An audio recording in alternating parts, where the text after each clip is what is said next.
Hello, I'm Glen, Guyton, your cultural competency navigator, and today we are going to discuss how culturally competent strategies can help you deal with worker shortage.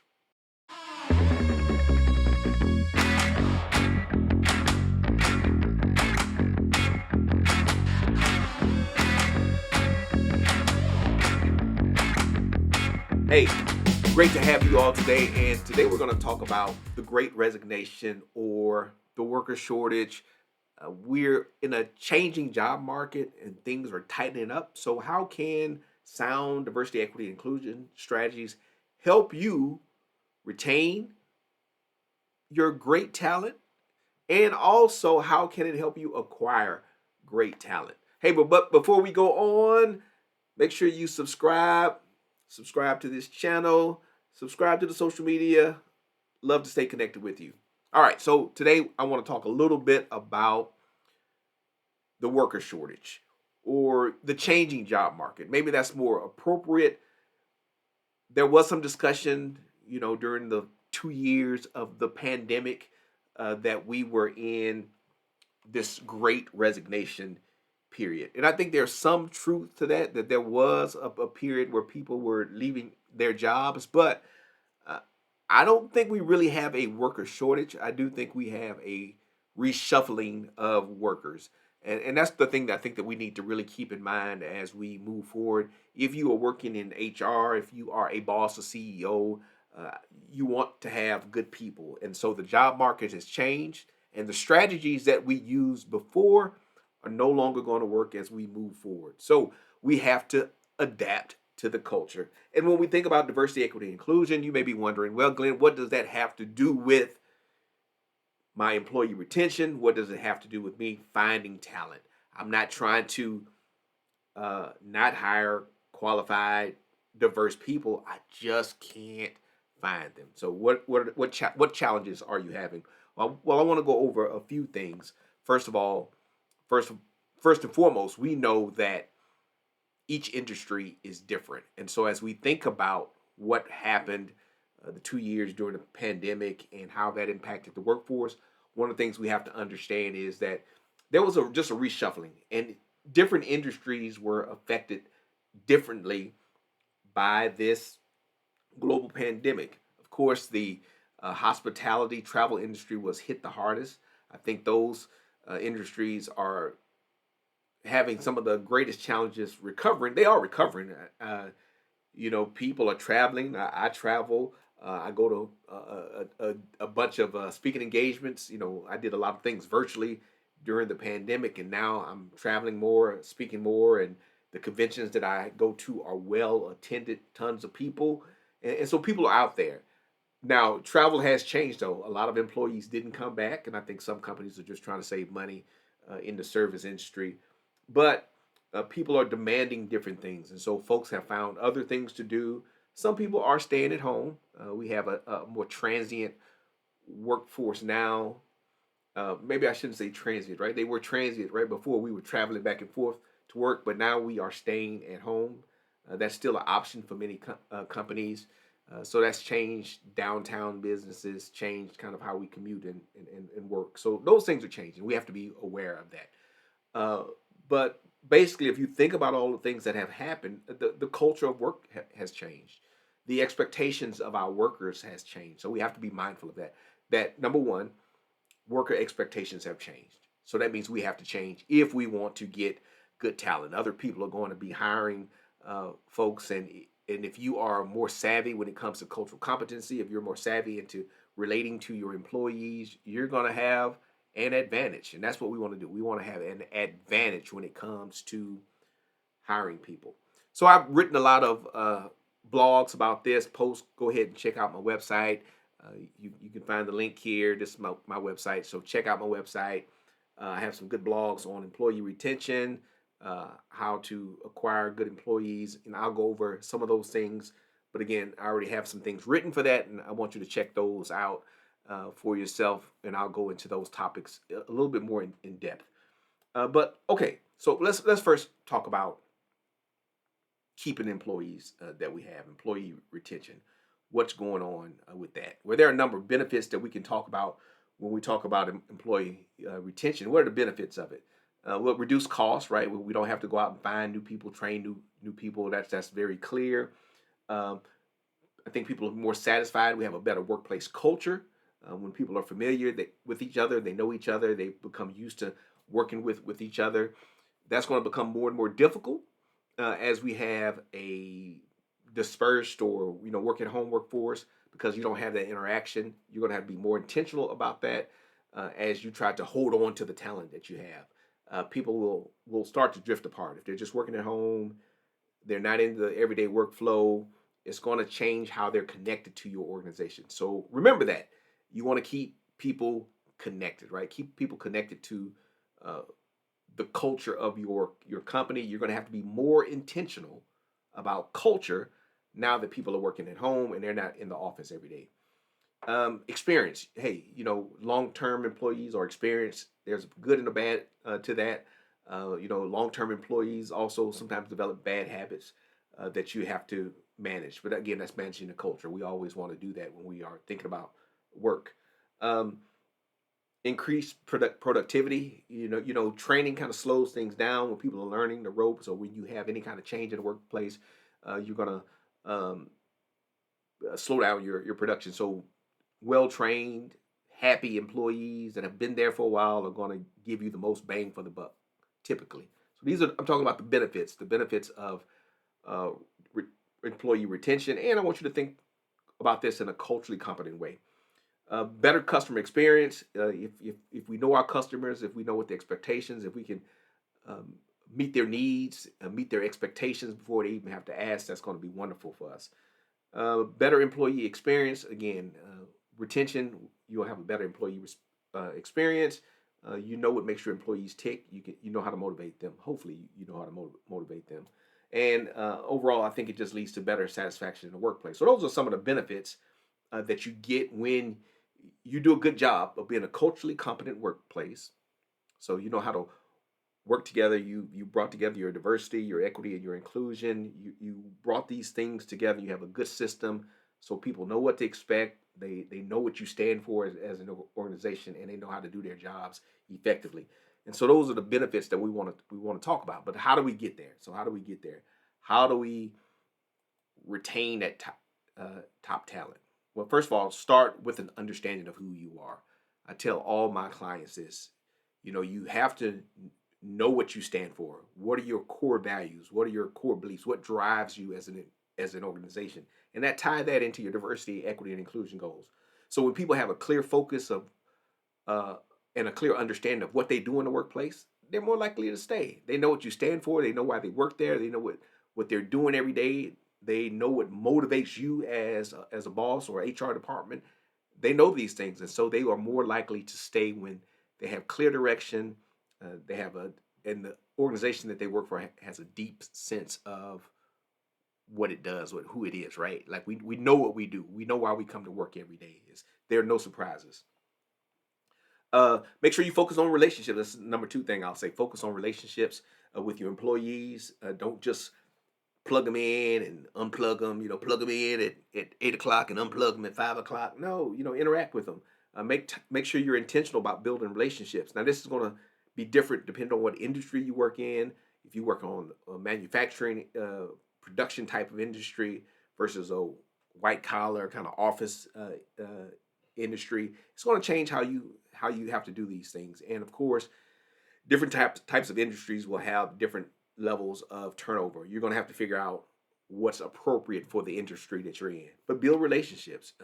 Let people know that they matter. And I think this is universal to any workplace. If people feel like they are a contributor, that you know them, that they feel valued, they'll stick around and be faithful employees. Don't do like the one company that rewarded someone that had worked for their company for like years and years, right? Like decades. They gave them like a goodie bag. But I think the employee finally, someone did a GoFundMe campaign. I think they have like $400,000 in it. Now you can't pay your employees $400,000 for longevity, if they're in the service industry, but you can do better than I think like a $5 goodie bag. Make sure you are curious, curious about what your employees are are doing, hear their concerns, make sure you listen to their feedback, make sure you make changes based on helpful feedback. Again, another industry. We just had this catastrophic holiday season when I recorded this video with Southwest Airlines, and I'm reading stories about the culture there at Southwest Airlines, which used to be the benchmark for other airlines, right? The It was a fun airline, and people really engaged in what they did. They really cared about the employees. But now, through several leadership transitions, the story is different. The employees that I've read say that, hey, we've been saying that we need to change. We've been warning the company that this is coming, but nobody listened to us. They didn't make the right changes. They were focused so much on profit and not enough on the people aspect, so their customers or their employees. And so now they're in a very bad situation where they may lose employees and they may lose customers to the detriment of the organization. So we have to focus and listen to our clients, and we have to listen to our employees. Showing genuine empathy toward people in the workplace. Again, that's part of this care and concern. People want to feel like they belong to the workplace. So, we have diversity, equity, inclusion, and let's put in belonging there. People want to know that they are part of it. That's a really focused part of the belonging piece, right? We want to belong. So how do I belong to this organization? How are you including me in the process? And how are you letting me know that I matter? And that does matter to some people. It may not matter to you, but it matters to a lot of people in the workplace. All right. So what else can we think about? Show appreciation. Make sure you reward those that are doing good work and reward them in ways that are meaningful to them. So we want to make sure that we are incentivizing the work, and it's not just enough to pay people appropriately. You have to do that, right? You have to pay people a competitive wage, but it's not just that. People want to be appreciated, not just get their paycheck and go home, but they also want to be appreciated for what they do. So make sure you have the right amount of recognition, and a recognition that's appropriate for your workforce. Be mindful of your role and authority, and so as you are exercising your role and authority, especially as it comes to dealing with conflict in the workplace, dealing with diversity, equity, and inclusion, make sure that you are mindful, if you are in a position of authority, mindful of your authority and the role that you have in setting the tone in the workplace, and also mitigating the challenges that happen. And be present when working on these relationships. Don't let things distract you. Make it a priority. Sometimes we don't want to make these things a priority. We feel like we have so many other things to do, and so we kind of get let this belonging, the human connection part, it gets lost in the shuffle. We don't want that to happen, right? We don't want to ignore people, and so people need to understand why they come to work every day, why it's meaningful, what's significant about the work that they do, and they want to have a sense of belonging. So if I could just sum up everything that I just said in the past few minutes, it's really belonging will help you retain these employees. One other crucial part, people need to know what's next, right? What's the path to growth? How do I grow with this organization?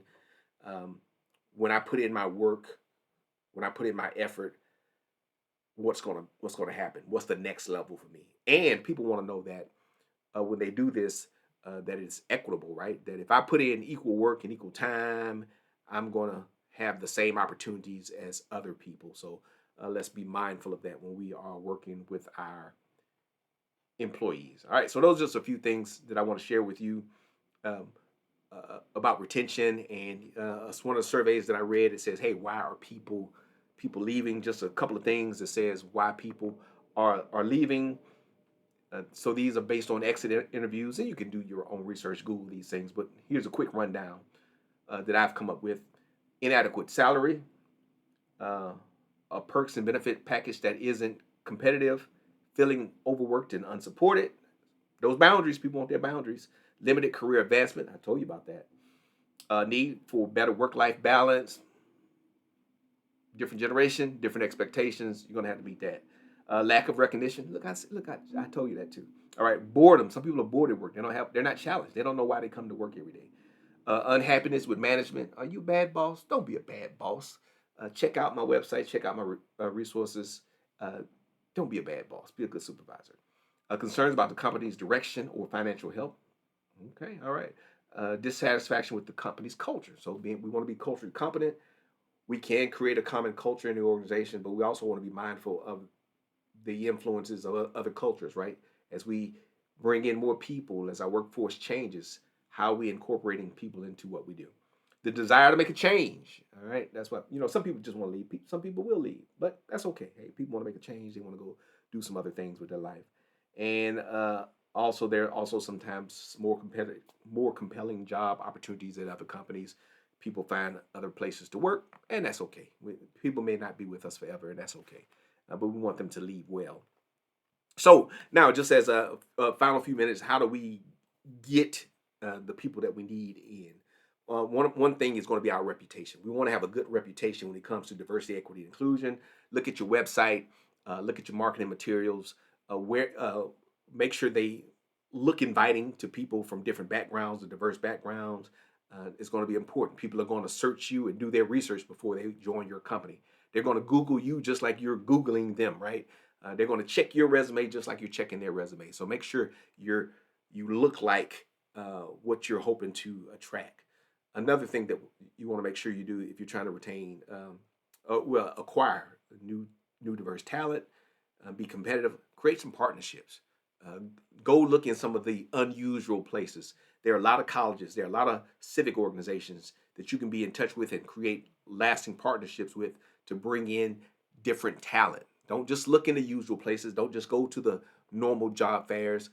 Go turn over some new leaves. Go turn over some rocks.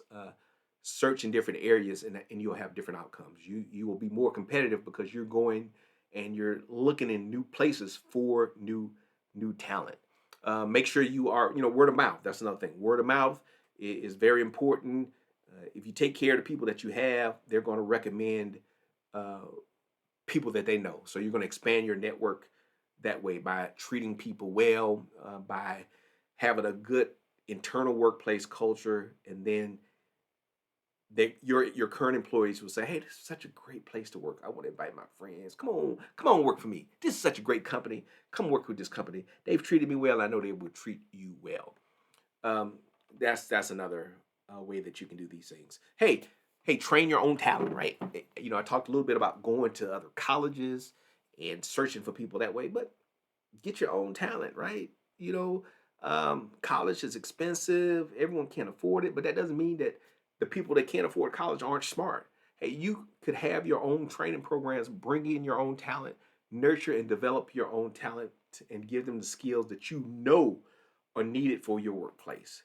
That's a longer term investment, but I think it'll pay off. We got to think long term. There's some short term solutions, but we want to have some long term solutions. You can bring up quality candidates if you offer some internal training. So those are just a couple of ideas for you to think about as you are working in this tightening market. Just be really clear about who you are, what you do, what you hope to accomplish.